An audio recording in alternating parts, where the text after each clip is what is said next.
abordar porque aquí arranca La Paradita de las 12.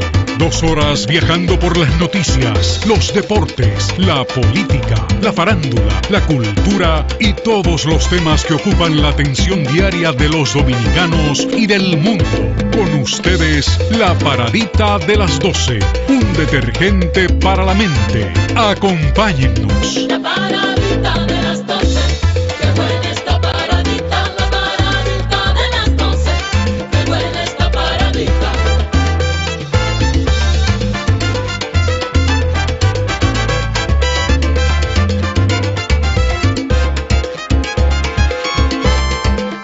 Saludos, buenas tardes, bienvenidos. La paradita de las 12 en el aire por Carivisión, canal 26 de Claro, La Voz del Trópico Televisión, canal 54 de Altiz, Netso TV, canal 20 de Claro, Cananga Televisión y Radio para todo el planeta y desde San Francisco de Macorís para todo el nordeste, Telenor. Feliz decena, Camilo de la Cruz y un servidor. Les saludamos para ofrecer hoy el último programa de esta semana, viernes, y tenemos un invitado de lujo a distancia. Nos visita por la plataforma Zoom. ¿Cómo presentarlo? Porque él fue un gran deportista, un gran pelotero profesional, jugó con las Águilas varios torneos, pero también luego en México duró una dilatada carrera deportiva y pasó posteriormente al cine. Nos referimos a Julio César Inver. Lo saludamos desde aquí. Bienvenido, señor. ¿Cómo está usted? Un placer. Un placer para mí. Muchas gracias estar en su programa y estoy a sus órdenes. Adelante. Bueno, vamos a conversar con usted, el señor Camilo de la Cruz. Feliz decena. Ambos son del ámbito deportivo, pero creo que con usted también podemos ir un poquito más allá porque usted tal vez en México puede que sea más conocido como actor que como deportista. Bueno, en las dos cosas. Usted sabe que yo jugué 15 años en la Liga Mexicana y tengo ya muchos años que me dedico dentro del béisbol a otras actividades como es buscador de talento, instructor de béisbol, fui coach en la Liga Invernal del Pacífico y por azares del destino pues me jalaron para el medio artístico, en el cual estoy contento y orgulloso de las cosas que pude hacer en las pantallas. Bueno, saludo Julio César. Nosotros siempre en las efemérides dominicanas señalaba que usted fue el lanzador que ganó el primer juego de estrella del béisbol celebrado en República Dominicana. En el año 1959 jugaron nativos contra importados y usted, en representación de los nativos, 1959, siendo usted un mozalbete de 21 años de edad, en ese momento fue el lanzador ganador por el equipo dominicano representando a las Águilas en ese juego de estrellas. Sí, en estos días vi esa publicación y yo no lo sabía que yo había hecho esa hazaña. Recuerdo aquellos juegos de estrellas en Dominicana y es de verdad, lancé creo por despacho de 3 entradas en ese juego, pero nunca recordaba de que yo había sido el primer pitcher dominicano que había hecho esa hazaña. Así es, pero Julio César, yo recuerdo cuando uno lee las efemérides de las Águilas Ibaeñas de la década de los 60, hay un juego que yo creo que usted estuvo ahí porque usted era lanzador de las Águilas, cuando Tony Oliva, que lo exaltaron al Salón de la Fama, disparó un batazo que anotó desde primera con un hit al left field. Yo recuerdo que Bullo Estefani comentó muchísimas cosas sobre esa hazaña de Tony Oliva en el Estadio Cibao en aquel año. Eso fue 63-64, si mal no recuerdo. Ya yo estaba aquí en México y no regresaba a Dominicana, me quedaba aquí en México en la Liga de Invierno y no me tocó jugar con Tony Oliva, lo conozco muy bien, pero ya en los años 70 y tantos ya yo no estaba con las Águilas. Por esa es una de las razones que yo no tengo a lo mejor un mayor récord en el béisbol dominicano invernal, porque yo no jugué tantos años como otros jugadores, como el caso de Chilote Llenas, Víctor Ramírez, Manny Mota, los hermanos Salud, todos esos grandes jugadores de mi época. Y no recuerdo eso. Al señor Bullo Stephanie sí, me entrevistó muchas veces en Santiago, y era uno de los cronistas que estaba a la moda en esos días. Bueno, usted lanzó en el béisbol mexicano 1500 innings. Estamos hablando de una cantidad grande, y donde dice las estadísticas suyas que usted completó, tuvo 19 blanqueadas, de acuerdo a un libro publicado por el fallecido historiador dominicano don Cookie Córdoba, que hablaba de esa proeza suya. Qué bien, don Cookie Córdoba, también un gran amigo, sacaba algunas reseñas mías, cosas que uno a veces no es como ahora en el béisbol, que al día ven todos los récords y todas las informaciones de cada jugador de cada equipo. Pero bueno, fue una época maravillosa. Yo era un muchacho muy joven en aquella época. Pasé por el béisbol de Estados Unidos en ligas menores. Fui firmado por los Piratas de Pittsburgh y después fui opcionado a la Liga Mexicana, y aquí pues hice mi vida deportiva, mi vida artística y mi vida familiar.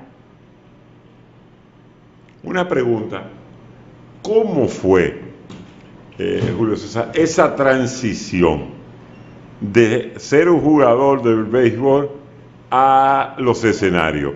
O sea, a veces uno se pregunta, ¿qué tan fácil, qué tan difícil, cómo atreverse a trabajar desde películas con Andrés García, a telenovela, a radionovela, fotonovela, o sea, todo lo que tenía que ver con la actuación? ¿Cómo fue ese cambio y cómo se produjeron los primeros pasos? Fíjese que yo me eduqué en el Colegio Salesiano de María Auxiliadora. Ahí participaba en muchas actividades que ese colegio daba, pequeñas obras religiosas teatrales, y todo el aspecto beisbolístico, y también arte gráfica salesiana, que ahí también me gradué en ese tiempo. Y siempre en mi mente estaba algún día pisar un escenario.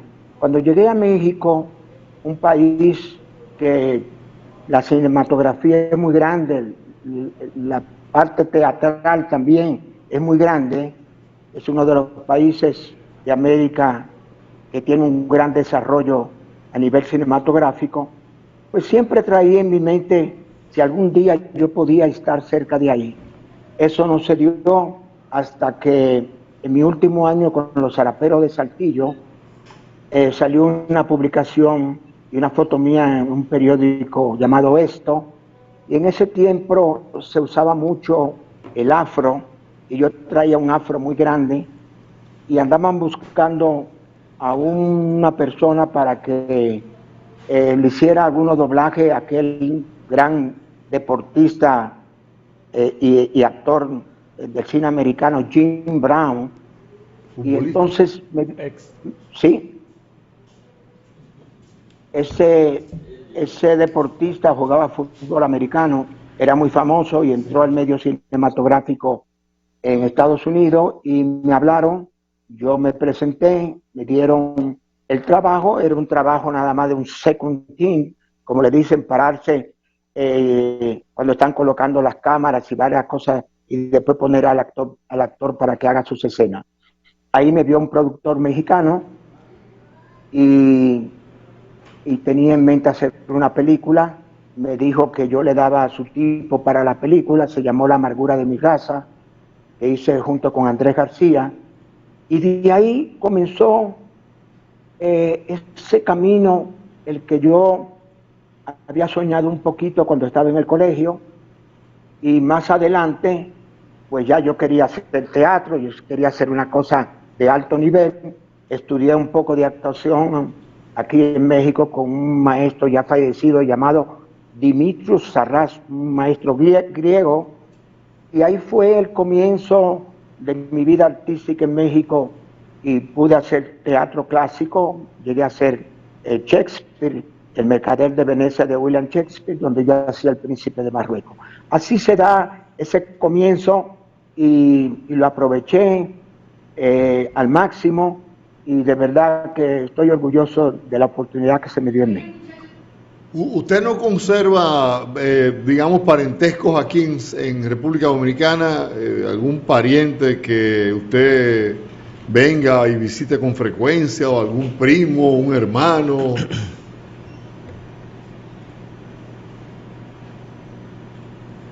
¿Sí? Parece que su teléfono se puso en mudo, en mute. Parece que se silenció. Vamos a ver. Hay un problema. Ahora sí. Ahora sí. ¿Escuchó la pregunta? Sí, ¿Escuchó la pregunta? ¿cómo no? Sí. Así es, yo la escuché muy bien. Sí, mi madre tiene unos 5 o 6 meses que falleció a la edad de 108 años de edad. Y tengo mi hermana ya, tengo sobrinas, y tengo una hija, que es mi primera hija que yo tuve, llamada Lourdes. Ella, pues ya es una mujer casada con hijos y con nietos, aquí mexicanos, y ella vive en Dominicana, y tengo familiares también en Dominicana, y cuando voy los visito. Y recuérdese que yo también trabajé hace muchos años para los Dodgers de Los Ángeles, y yo iba con frecuencia a la academia de los Dodgers. ¿Usted, con cuál de los dos oficios usted se sintió más complacido, más satisfecho? ¿Con el de beisbolista o con el de actor? Bueno, el béisbol ha sido mi vida. En Dominicana es el deporte rey.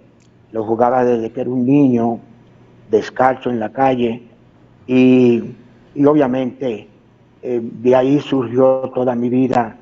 Pero cuando entré al medio cinematográfico, también es una área absorbente, y estar frente a las cámaras y hacer todas esas cosas que trae uno adentro según el personaje que le toca interpretar, es fantástico.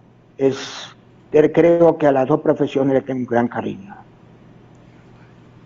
¿Y su relación con Andrés García todavía se mantiene, o eso fue una cosa coyuntural que finalizó con el compromiso de la película? Ahí estoy mirando en la pantalla algunas escenas Sí. de La amargura de mi raza. Yo no sabía que él era dominicano. Posiblemente él sí lo sabía que yo lo era, por la publicidad del béisbol, y etcétera, etcétera. Ese día lo comentaron ahí. Él vino muy pequeño a la República Mexicana con sus padres. Creo que Andrés García era del barrio de Ciudad Nueva, y bueno, hicimos grandes amigos. Un gran actor, un tipo agradable. Es una lástima que esté pasando en estos momentos de enfermedad desagradable. Yo aprovecho a través de este programa mandarle un cariñoso abrazo, y esperando que se recupere. ¿Qué relación de amistad usted conserva de sus compañeros de esa época del béisbol dominicano? ¿Ha seguido cultivando alguna relación de amistad con algún pelotero dominicano? Sí, con Chilote Llena. Chilote Llena jugaba muchos años en la Liga Mexicana con los Charros de Jalisco. También conviví con él muchos años cuando las Águilas Cibaeñas. Es uno de los grandes personajes que tiene Dominicana porque en todos los aspectos que él ha tocado del béisbol ha sido un triunfador, como jugador, como manager, como codueño. Es un tipo agradable, un tipo educado, y también aprovecho para mandarle un saludo a su familia. Bueno, y para dar inicio a mi participación acá en la paradita de las 12, por primera vez Camilo de la Cruz con todos ustedes, don Julio César Invert realmente dejó una impronta en el béisbol dominicano, firmado por Horacio Martínez. En inicios vistió la camiseta roja de los Leones del Escogido, por allá por el 58-59, luego pasa a Águilas Cibaeñas en un cambio donde hizo grandes y buenos números. Don Julio César Invert, entre el recorrido en la pelota dominicana, ya que entramos en el tema del béisbol, quiero que nos cuente un poquitito de esa experiencia de la pelota dominicana de aquella época y también de la pelota que se jugaba en México, ya que hizo un buen nombre en República Dominicana como lanzador del brazo equivocado, como decía el maestro don Cookie Córdoba. Esa experiencia al llegar a México a lanzar, porque lanzó allá mucho más temporadas que aquí en la pelota dominicana, donde dejó también un récord muy, muy bueno como lanzador, y realmente hay que destacar que sus números fueron, vamos a decir que mucho más que buenos, porque jugó en 16 juegos, logrando un récord de 8-2 con Águilas Cibaeñas. Y Julio César Invert, ¿qué nos cuenta de esa época dorada? Porque realmente fue una época donde habían grandes jugadores que luego llegaron a otros circuitos del béisbol en América Latina y de grandes ligas. Y alguna hazaña histórica que usted recuerde para los televidentes de la paradita, que realmente en el día de hoy refrescan la memoria a los más adultos y también aprenden los más jóvenes. ¿Cuál anécdota o hazaña histórica usted recuerda de esa época de lanzador con Águilas Cibaeñas? Bueno, usted mencionó a don Horacio Martínez. Él fue uno de los primeros grandes scouts, llamándole así, que tuvo República Dominicana. Él firmó a los hermanos Salud, Manny Mota, a un servidor, Danilo Rivas, que algunos de ellos jugaron después en México. Y yo fui cambiado al equipo de las Águilas Cibaeñas. Alguien dice que fui cambiado también junto con una docena de bates, y en esa época, y pues si fue así, qué bueno, porque las Águilas Cibaeñas fue un gran equipo, un equipo ganador, con una gran afición. Y recuerdo que jugaban 3 o 4 dominicanos en el terreno, nada más, de esa época, y la mayoría eran refuerzos que venían de Estados Unidos, de AAA y grandes ligas. Y el que yo haya sido novato del año en esos años 60, pues ahora con calma que veo ese récord, cuando habían tantos jugadores de grandes ligas y los mejores dominicanos en el terreno, entonces yo me considero con toda modestia que fue una hazaña la que pude hacer en esa época.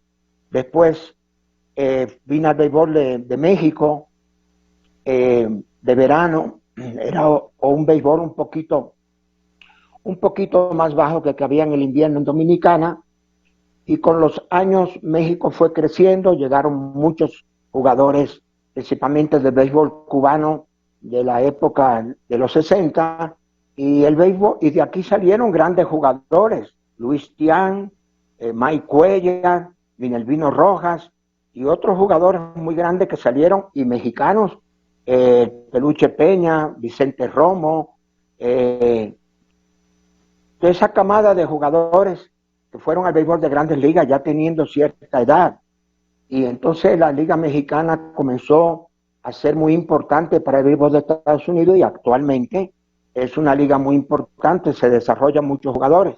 tenemos a don Fernando Valenzuela, a la Fernandomanía, que movió el béisbol del mundo, y Vini Castilla, el oaxaqueño que batió más de 40 jonrones en una temporada, y ahora mismo a un joven que yo firmé para los Diablos Rojos de México cuando tenía 14 años de edad, y después los Dodgers, Mike Brito, lo firmó a la edad de 17 años para Dodgers. Julio Urías, es una sensación este jovencito, y que yo tuve la dicha de firmarlo cuando tenía 14 años de edad. A mí me sorprende esa información que usted acaba de dar sobre Julio Urías. Quiere decir que usted sigue ligado al béisbol, porque usted tiene 82, 84 años ya, ¿verdad? Va a cumplir, o cumplió. Entonces, Julio Urías es un muchacho que apenas tiene en Grandes Ligas 3 años. Llegó a Grandes Ligas con 19 años de una manera espectacular, haciéndole recordar a uno, guardando la distancia, a Fernando Valenzuela, pero ahí está donde él va a competir con el dominicano Sandy Alcántara por el premio al mejor lanzador de la Liga Nacional. Así es, este joven yo lo vi en aquellos años en un campeonato nacional de México. Él venía con el equipo de Sinaloa, él es de ese estado, aunque es de una ciudad muy cerca que se llama Culiacán, y él venía con el equipo de Sinaloa. Lo vi el primer día jugar en primera y en el outfielder, y lo vi batear, y su físico me llamó la atención. Hablé con su padre y me dijo, trata de verlo mañana, que él va a pichar, y lo vi y me encantó. Hablé con su padre y le dije que me gustaría firmarlo a México. Su papá me dijo que él tenía muy poca edad, y de repente le veo debajo de su párpado, de uno de sus ojos, donde él tenía un absceso debajo del ojo. Le pregunté que si le había picado una avispa o algo ahí. Su padre me dijo que no, que él había nacido con un problema y que eso lo tenía, muy triste, porque este muchacho tenía las condiciones de que podía ser un buen jugador. Me le fui encima al papá, como decimos, agresivamente, y le dije, si usted firma con los Diablos Rojos, nosotros lo operamos. Le hablé al dueño del equipo, al señor Mansur, y me dijo, ¿tú estás seguro de lo que estás haciendo o quieres hacer? Le dije, sí. Este muchacho, le dije, y me dijo, aún con el problema que él tiene en el ojo, que lo tiene casi cerrado, ¿tú lo quieres firmar? Y le dije, el problema de Julio Urías es en el ojo, no en el brazo. Este muchacho puede pichar con un solo ojo. Y así es la historia de este gran lanzador. Bueno, vamos a hacer una paradita, si usted nos permite. Vamos a continuar después de la pausa esta conversación con usted para recrear otros ámbitos de su carrera, tanto como pelotero como actor. Así que con su permiso, hacemos adelante. una paradita y regresamos en breve. No se muevan. ¿Cómo no? ¿Cómo no?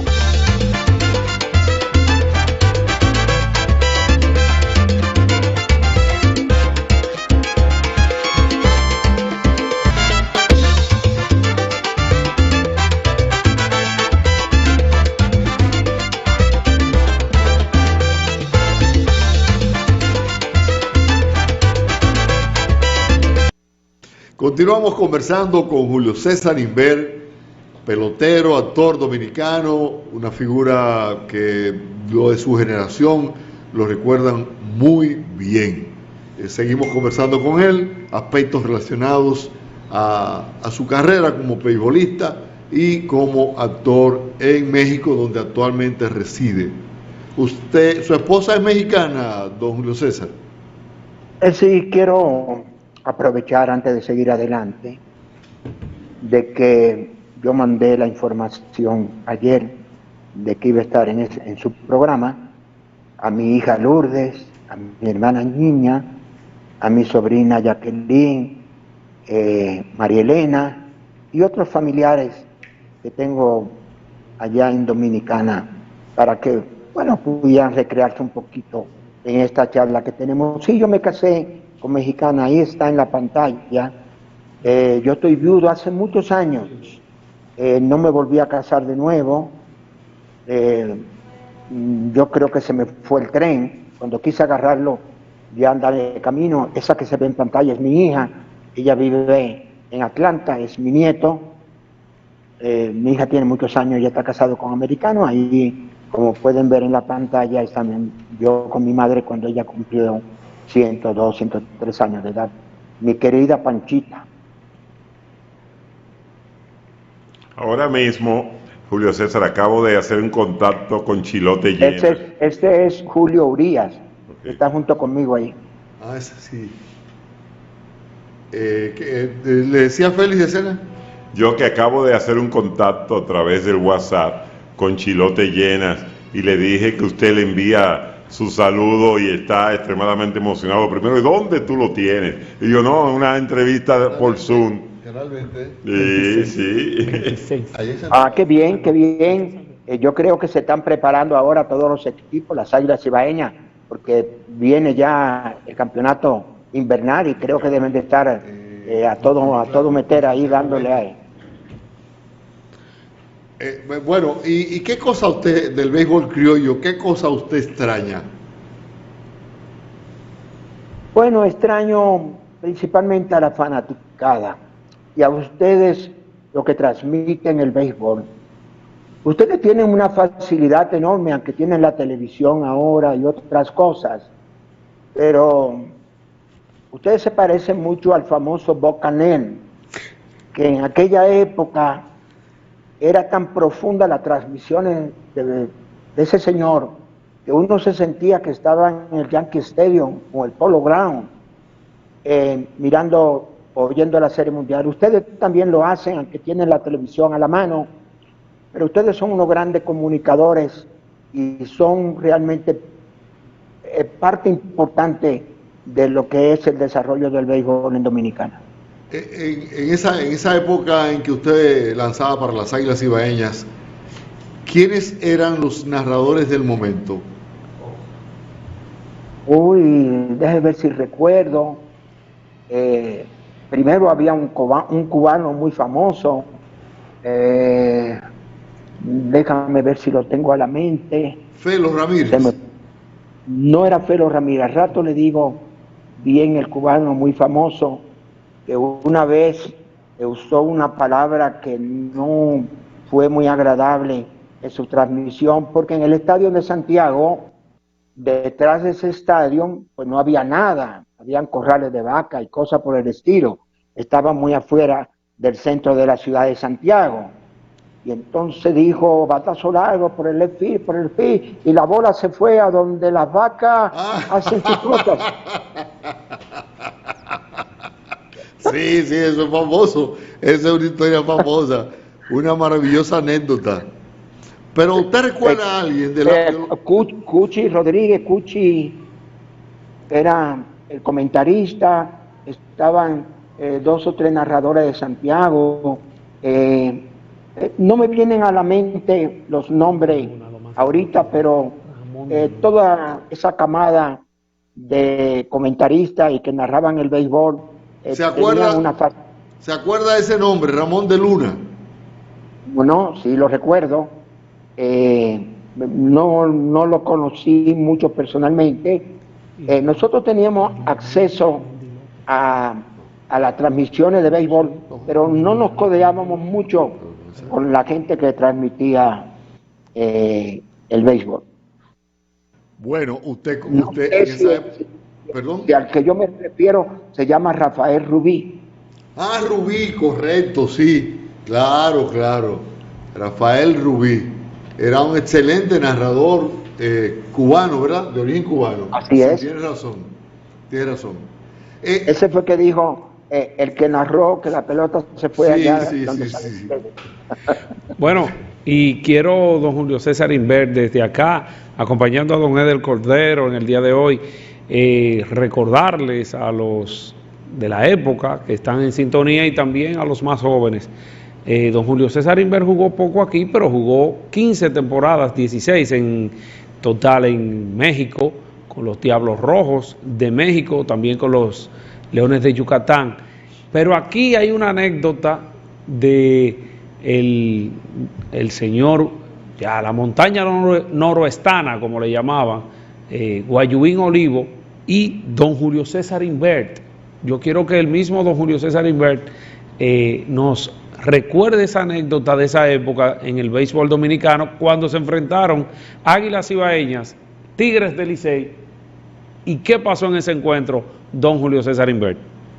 Era un 23 de diciembre, era la primera vez que me enfrentaba a él, en ese año que fui novato del año, fue en Santiago, una noche, y nos fuimos a 10 entradas. Bueno, yo piché 9 y le dije al manager que no salía. Ya, y cuando salió Guayubín dijeron, pero si el señor este, que tiene 42 años de edad, va a seguir y tú tienes 18, ¿cómo que no vas a seguir? Y entonces ahí piché la 10ª y le hicimos una carrera con hit de Julián Javier y le ganamos 1-0. Y al otro día en todos los periódicos dominicanos salió en letra grande: Julio César Invert le falta el respeto a don Guayubín Olivo. Bueno, imagínense, tremendo titular en esa época. ¿Usted recuerda los nombres de esos jugadores que participaban, que eran parte del roster de las Águilas Ibaeñas en esa época? Sí, y como no, estaban Winston Llenas, estaba este hombre que fue cuarto bate de los Piratas de Pittsburgh, Willie Stargell. Willie Stargell, estaba en segunda Julián Javier, en el señor Peña, Winston Llenas en tercera, Roberto Peña. En los outfield estaba un hombre llamado Galana, bueno, Marfalán, y estaba en el catcher. Teníamos pitcher Octavio Acosta, el guapito del Cibao, Rafael Quesada, Octavio Blanco, y todo lo demás eran refuerzos americanos que pertenecían a los Piratas de Pittsburgh. Estaban algunos novatos como Víctor Ramírez, recuerdo mucho a Tetelito Vargas y a otros coaches que teníamos en el equipo, y algunos 2 o 3 de aquellos peloteros de aquella época que todavía hacían sus últimos años con el equipo Águilas Ibaeñas. Y realmente el béisbol, estoy hablando de esa época, era de locura. La gente pues se peleaba por ir al estadio. El tener una bola firmada de un jugador o agarrar una bola de souvenir era algo fantástico. Y de verdad que añoro ese gran béisbol, y de ahí comenzaron a surgir los grandes jugadores que todo el mundo conocemos dominicanos, que es una cantera muy grande de peloteros. Dominicana se conoce más en el mundo, por eso que tienen el béisbol. Los grandes... César, discúlpame que lo interrumpa, pero me acaba de escribir Chilote Llena y dice que está viendo la entrevista ahora mismo.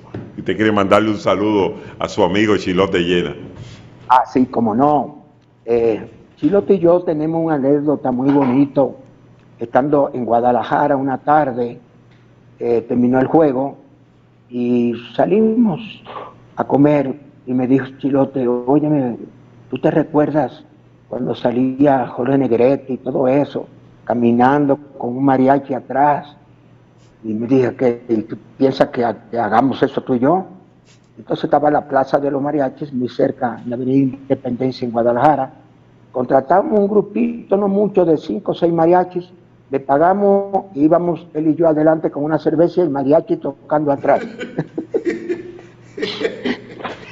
Y le dije: tú no sabes lo que hemos hecho nosotros en esta ciudad. Plaza Garibaldi. Y eso lo recuerdo muy bien. Él es un gran amigo y a su familia le tengo un gran aprecio. Bueno, nos satisface mucho servir de vehículo para conectar a estos dos grandes amigos que son dos figuras del béisbol de nuestro país que están en la historia de la pelota nuestra. Y quiero también aportar a esa anécdota de el béisbol mexicano, de esa estadía también de Winston Chilote Llenas en el béisbol mexicano junto con don Julio César Inbert. Julio César Inbert, 92 victorias en el béisbol mexicano, que es un dato sumamente interesante. Jugó para los Charros de Jalisco, pero también para los Diablos Rojos de México. Y su relación, don Julio César, con el béisbol mexicano actualmente, ¿cómo es Julio César Inbert en cuanto a su trayectoria luego de salir del béisbol?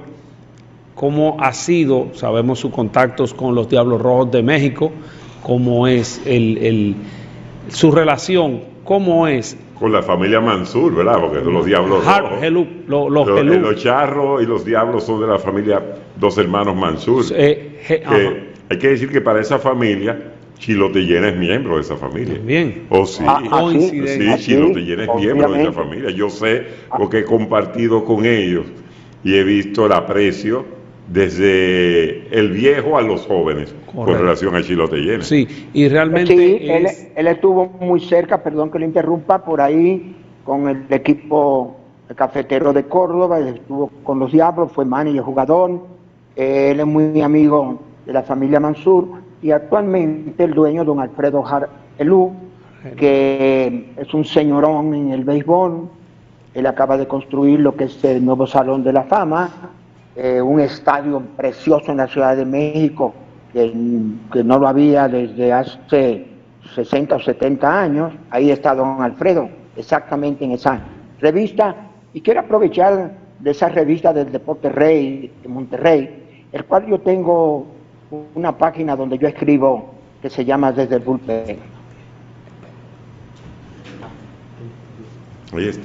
Sí, vemos ahí la imagen de la revista Deporte Rey, donde don Julio César Inbert tiene una columna, tiene un espacio donde escribe, también ha sido autor de varios libros del béisbol mexicano con relación a República Dominicana, y realmente don Julio César Inbert tiene una impronta, como dije al inicio, en el béisbol dominicano, pero en el de México es mucho más larga. En el caso de la pelota, usted es más conocido allá en México por su carrera como beisbolista que por su carrera como actor. Bueno, han pasado muchos años de que yo dejé de jugar el béisbol y me dediqué obviamente al área de buscador de talento, instructor de béisbol. Actualmente, que me preguntaba mi relación cerca del béisbol mexicano, aquí hay un programa del bachillerato, hay unas 6, 7, 8 academias a nivel nacional, que fue creada por la parte del gobierno federal, y lo voy a decir con todo su nombre, por el señor presidente de la República, que ustedes saben que él es beisbolista hasta los huesos. De hecho, él todavía lo practica, inclusive a veces cuando le preguntan, él dice que está bateando el 300, don Andrés Manuel, presidente de la República, y ese es un programa muy bueno que él tiene. Yo estoy dentro de ese programa aquí en Texcoco. Texcoco está en el Estado de México, y no me alejo del béisbol en forma directa. Ahí ustedes ven una fotografía de un libro que estoy escribiendo que se llama El Bullpen. Tengo otro libro que ya hice hace muchos años, que se llama O27. Y pues seguimos en el béisbol. Esto es parecido a lo que dijo Yogi Berra: esto no termina hasta que no se acaba, y mi vida todavía está ahí. Y Yogi Berra no lo dijo nada más porque eran 9 entradas o 10 entradas, sino que lo que pisamos como en el medio artístico, las tablas de un teatro, jamás se va. Eso pasa en el béisbol. Y mientras Dios me dé vida, aquí estaré y diciéndole a la juventud que hagan mucho deporte, no solamente béisbol. El deporte da vida, da fuerza, da carácter. la disciplina, decirle a la juventud dominicana y de México que mantener una gran disciplina en lo que se hace. El béisbol es vida, es carácter, es fuerza, es mucha cosa, todo eso. Ahí me veo en la pantalla hablando con jóvenes y lo seguiré haciendo. El béisbol te da cosas insospechables. Puede llegar a ser productor de cine, puede tener negocio, puede hacer muchas cosas. Ojalá que siga creciendo el béisbol en Dominicana y en México también. A usted, ¿cuál es el pelotero de esta generación que más le impresiona, que usted entiende que es, desde su punto de vista, el más importante pelotero de Grandes Ligas actualmente? Bueno, acaba este hombre de dar más de 70 jonrones. Así es, ¿verdad? 62. 62. Aaron George. Me impresiona mucho y me impresiona el dominicano que dio más de 700. Albert Pujols. Albert Pujols, con su edad que él tiene, enseñar ese carácter y esa forma. Yo no pensé que lo podía romper el récord por lo poco tiempo que faltaba. Y también hay que decirlo, la edad te va comiendo. La hazaña de Pujol va a pasar a la historia, y creo que él, en su forma de manejarse como ser humano y como jugador, va a ser un ejemplo, un gran ejemplo para las nuevas generaciones. También tengo que darle crédito a Pedro Martínez, Juan Marichal, los hermanos Salud, Julián Javier, toda esa camada, Rico Cate, esa camada de dominicanos que ha puesto el nombre en alto el país. Y se hablaba de México, la Fernandomanía. La Fernandomanía ha sido extraordinario para el béisbol de Estados Unidos. En los momentos más difíciles que había huelga en Estados Unidos en el béisbol, la Fernandomanía lo mantenía vivo.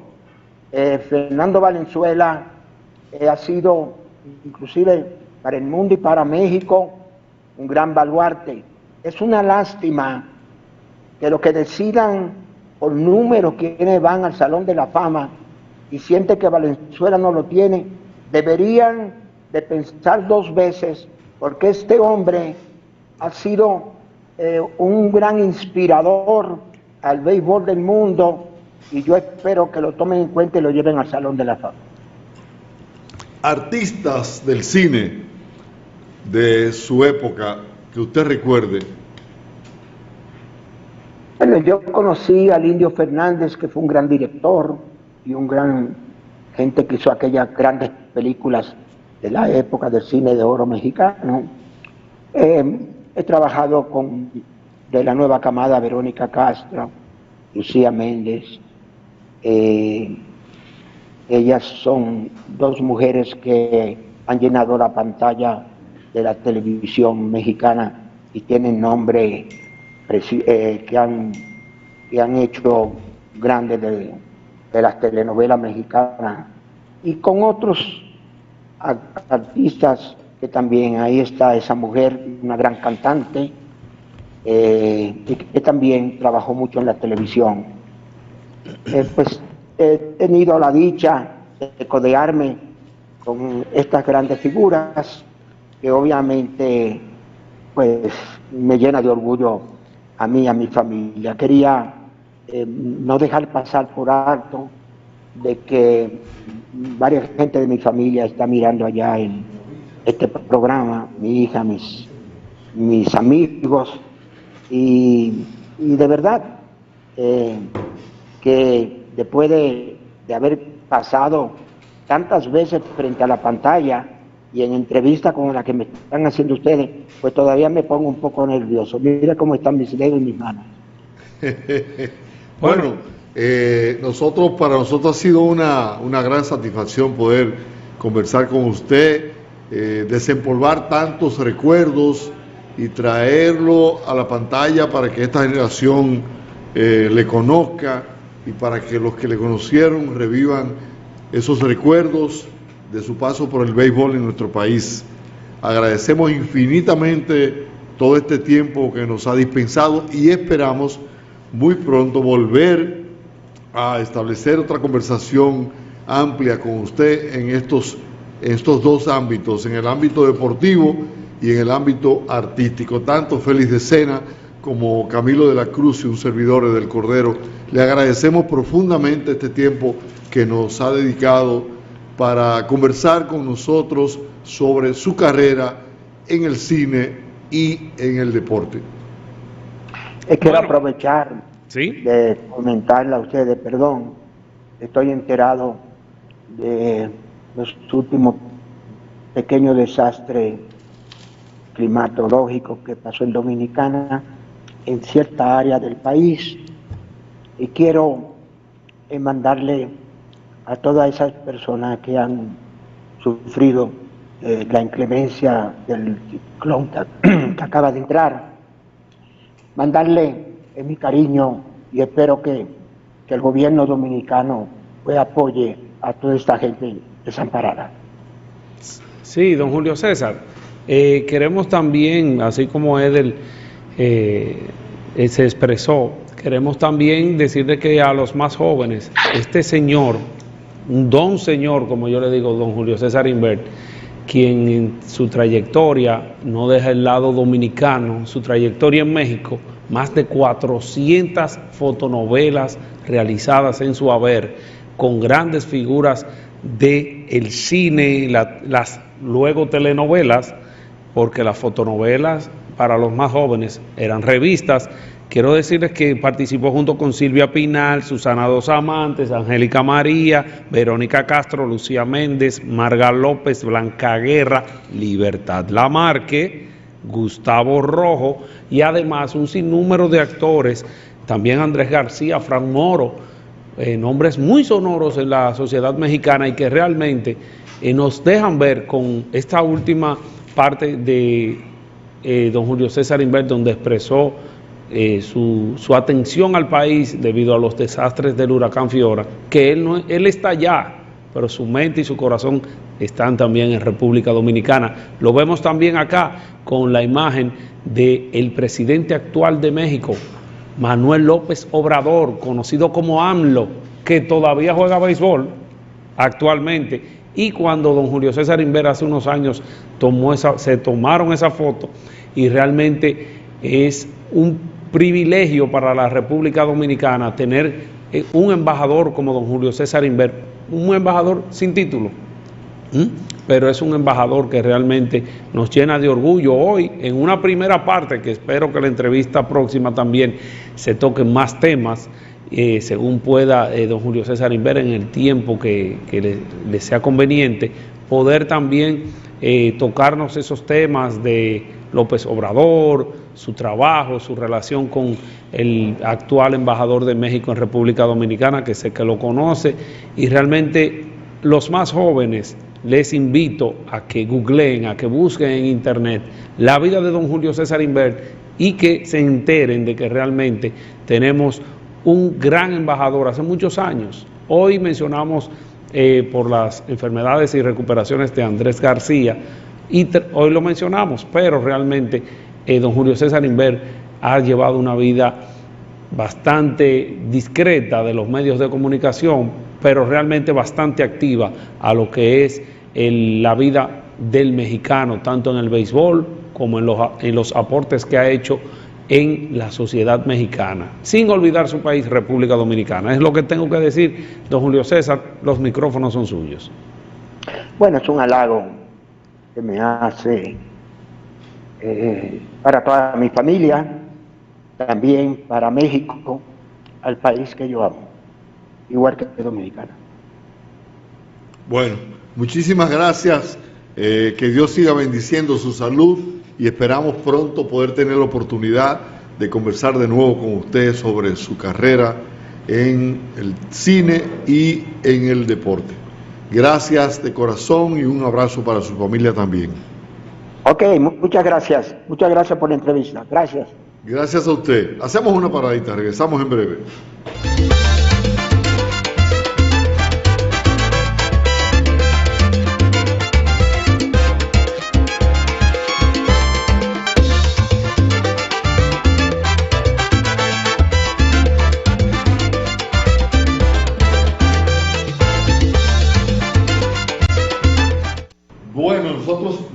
nosotros, a la vez, debemos darle gracias a Camilo de la Cruz, que tuvo la gentileza de hacernos el contacto y la Camilo de la gestión. Cruz es familia de Pedrito. Ah, ok. Familia de Pedrito. Pero que él es de la Pedrito de la... Bueno, de allá, digo el yo. de allá. ¿Tú conoces a Pedrito? Claro, Ah. ¿cómo no lo voy a conocer? Pedrito No sé, pero comparten el mismo apellido. Y somos de la misma zona, la familia. Ah, ¿son de ahí? Sí, sí, de la zona del Cuidado. este. De la zona del este. Y realmente, sí, Pedrito, una figura de aquí. Bueno, pues gracias Camilo por Claro. esa colaboración especial que has hecho con nosotros para contactar y, digamos, comunicarnos con el señor Julio César Inver y tener esta entrevista, porque, repetimos, Un dominicano ilustre. un dominicano sí importante, Sí. y donde quiera, lo más importante aún es que él lo resalta y se siente orgulloso de ser dominicano. Correcto. Y eso que tú acabas de señalar, Ed, es un hombre que la única referencia que uno tenía es un actor mexicano que trabaja en México, un dominicano, que fue pitcher de las Águilas. Exactamente. Pero la gente no sabía qué tan buen pitcher había sido en el béisbol mexicano. Porque cuando tú hablas de que alguien en 12 temporadas tiró 1.500 episodios, en grandes ligas, para que tengan idea, para tú poder tirar 1.500 innings, o sea, son 150 innings por temporada por 10 años en una temporada de 162 juegos. O sea, Ohtani ayer pasó de 151 episodios, que es el mínimo para tú calificar para el liderato de picheo. 160 es una entrada por juego jugado. Eso es cada vez más extraño, Sí.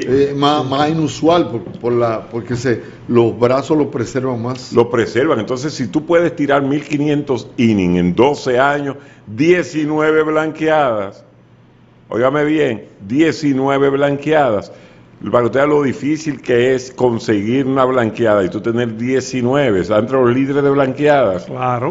O sea, pero además, lo más importante que a la edad de él tiene hoy 84 años, pero hace unos 10 años, un poquito menos de 10, reconoció a un muchacho como Julio Urias. O sea, que todavía tiene el ojo, la visión, como scout y, como dice él, sustituyendo a Mike Brito, que fue una leyenda del escauteo en México, que se le atribuye la firma de Fernando Valenzuela.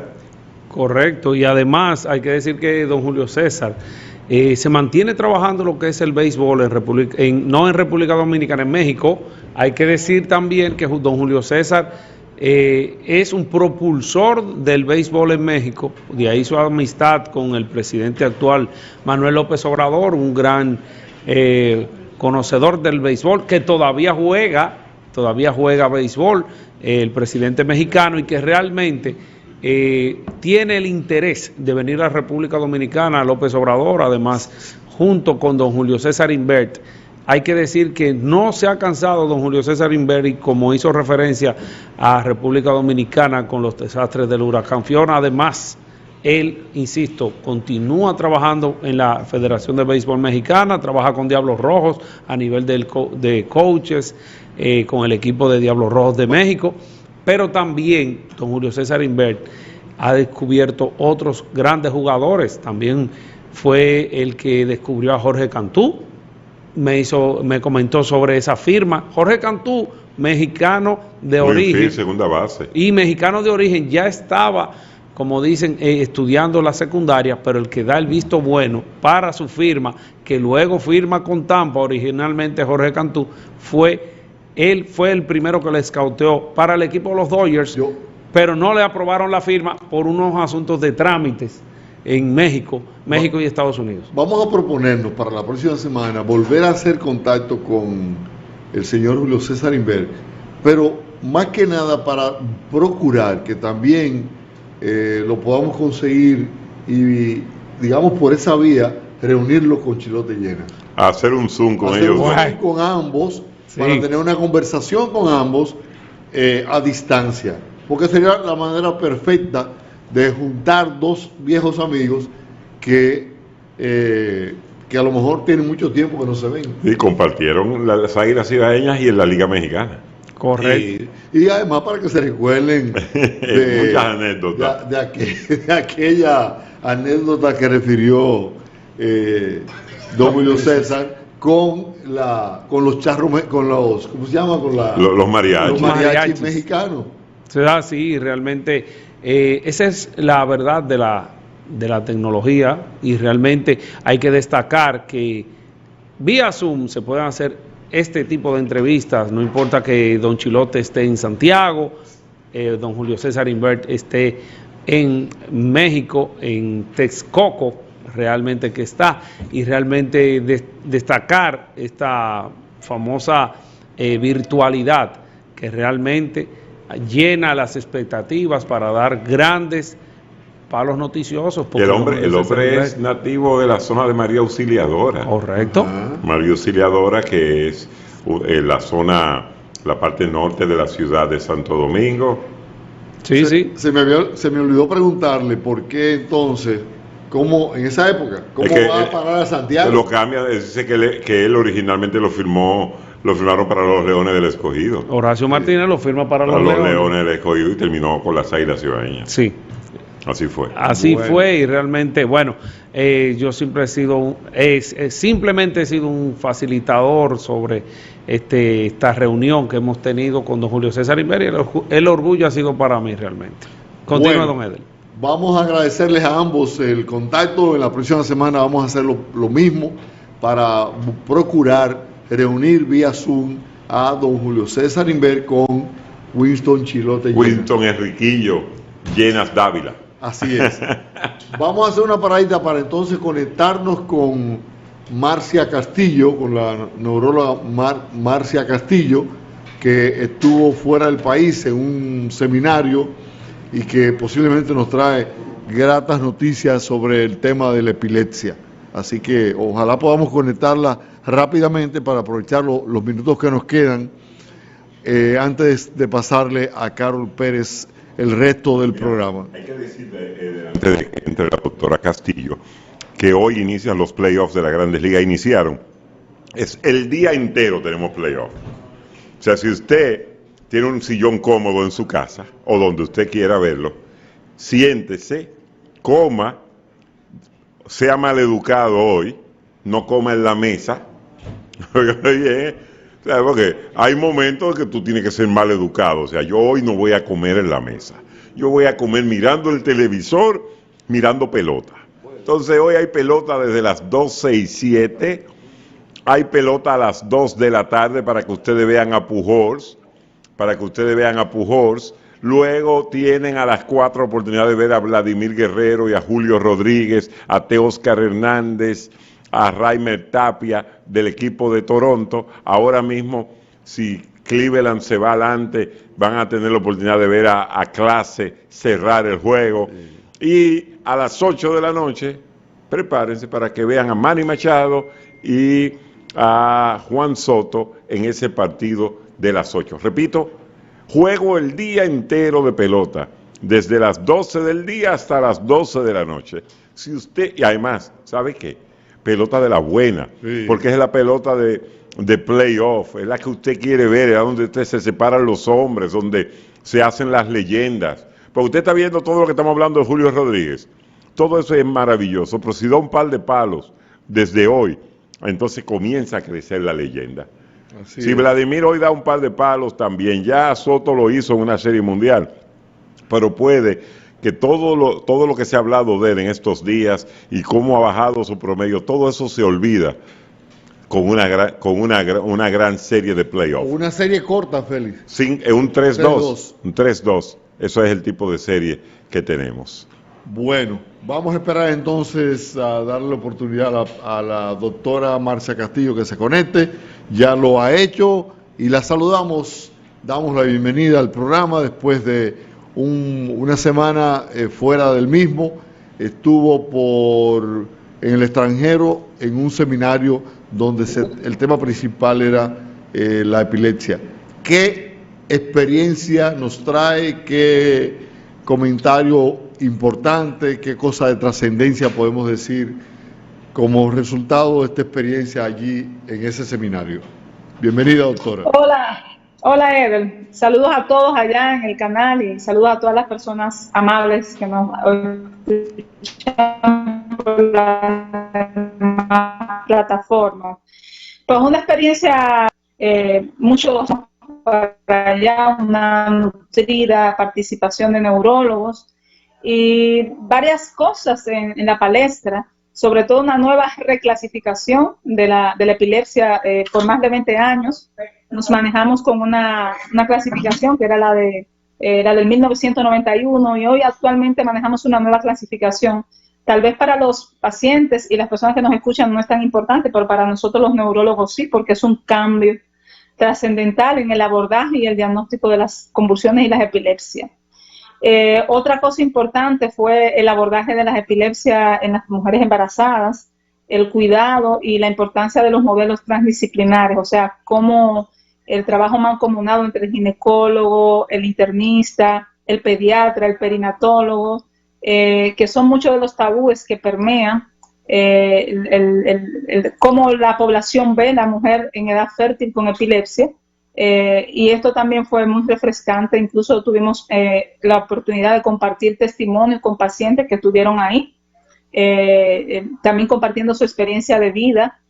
Un tema muy interesante también fue la epilepsia y género, donde se habló un poco de los sesgos en términos de laborales, de subir escaños en aspectos sociales con la epilepsia, en cuanto a los tabúes, nuevos fármacos emergentes, prometedores, y se trató mucho también el tema de la cirugía de la epilepsia, que como tú sabes, Eden, en el país se hace, pero todavía los mecanismos de aprobación de salud pública y sociosanitarios no apoyan tanto, pero se ha resaltado el hecho de que las epilepsias fármacoresistentes deban hacerse más. O sea, nosotros en el país apenas operamos un 1% y países más pobres que nosotros están operando hasta el 50% de las epilepsias fármacoresistentes.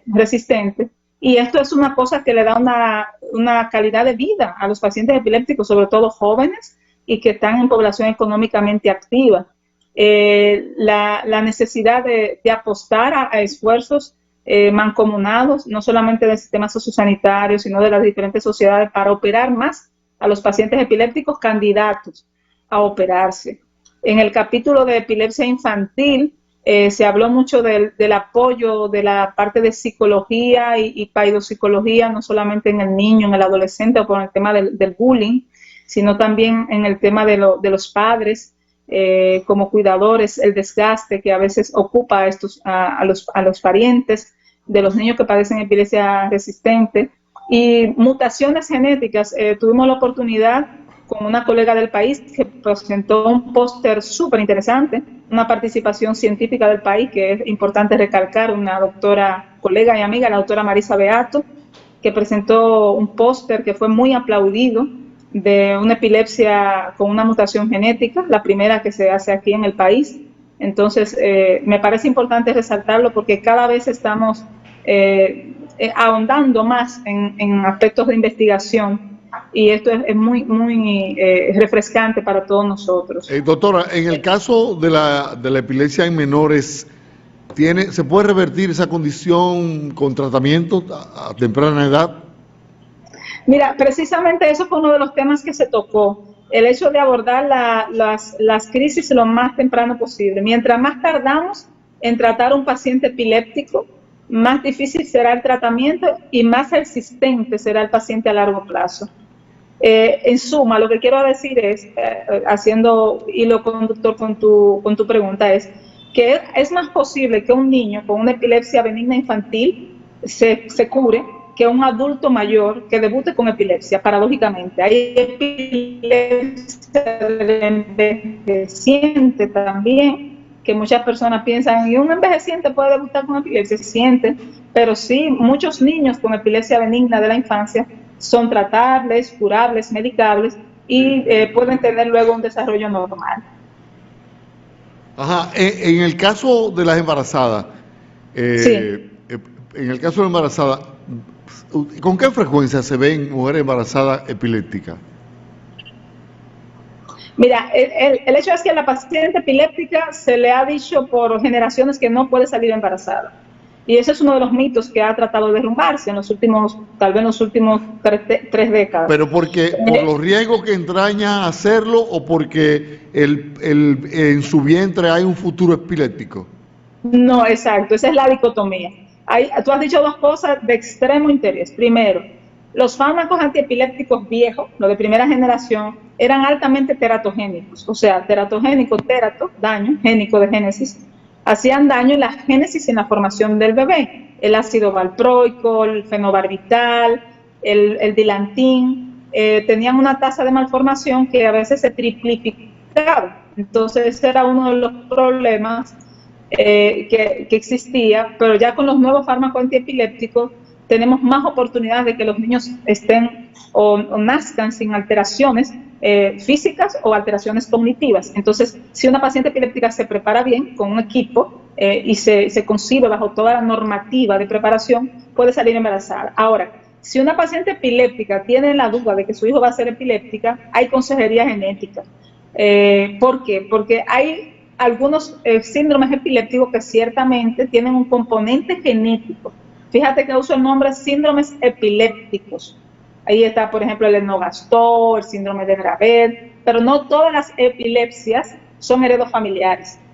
O sea, es signar esto. Una paciente epiléptica perfectamente puede salir embarazada si tiene una adecuada preparación, con un equipo multidisciplinario y que ella misma también participe de una manera proactiva, dinámica y responsable. Volviendo a la cirugía para epilépticos, sí. ¿qué niveles de éxito para corregir el problema existen en esa cirugía? Decía uno de los maestros que daba la charla que no hay malas cirugías, sino malas elecciones. ¿Y qué quiere decir él con esto? Que a veces cuando se cualifica un paciente para cirugía y sale mal la cirugía porque el paciente no se eligió bien según los protocolos. Por ejemplo, un paciente que se va a elegir para epilepsia tiene que cumplir ciertos... ese paciente se fue a la señal. Perdimos la señal. Ah, bueno, ahí retornó. Ahora, ahí estamos. Ajá, sí, fue que entró una llamada. Ajá, ese paciente tiene que ser fármaco resistente.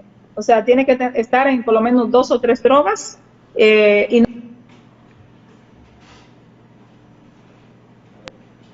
No me llamen que estoy en el aire. Sí, gracias. La lesión no puede estar en un área elocuente.